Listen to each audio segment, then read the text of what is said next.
Tom Stafford on Gemini 6 made his reputation.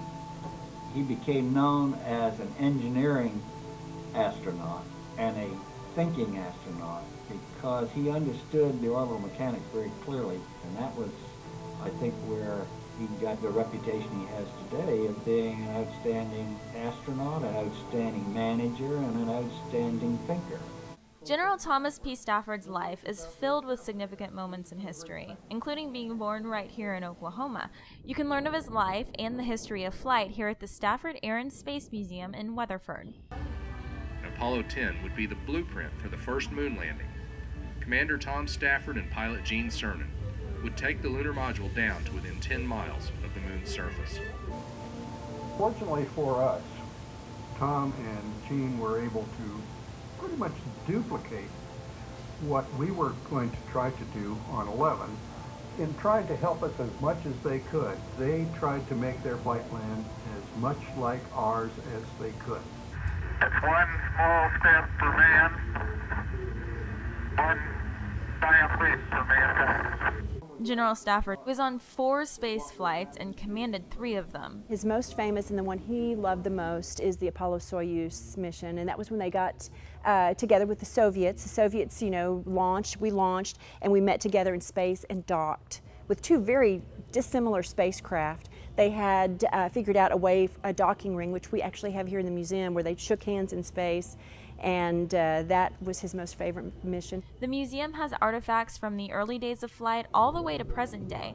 It houses the world's most complete scale model rocket display and items that have actually flown in space. We have a lot of things on loan from the Smithsonian and from the National Museum of the Air Force and from Goddard and from the different space agencies, NASA of course, and they're on permanent loan. We actually have several pieces here that NASA has come back to borrow. Once they find it, they go, "Oh, you have that. We want to borrow it again," so they don't have to remake it. Such as the Solar Max. It's a tool that helps the astronauts fix things in space. Since being at the museum, it's been taken back into orbit twice. And that's the cool thing about this place.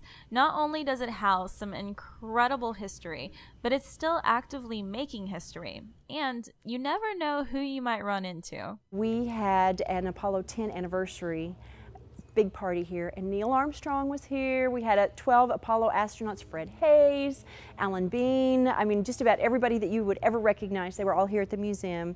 And General Stafford does a tour, of course, and they all point to stuff and say, "Hey, remember when that happened?"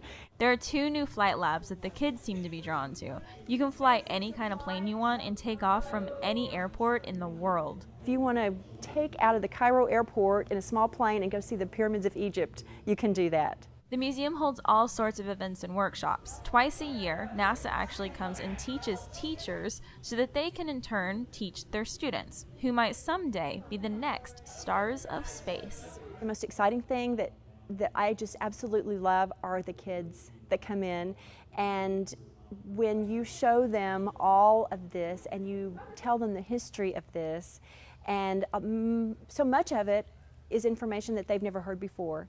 And you talk to them about the Cold War and the space race and the Soviets, and they learn so much, and I'm hoping that we inspire them as well, because that is our goal. Our goal is to get these kids in here and not only educate, but to inspire them. Yeah, I can be an astronaut, I could do this.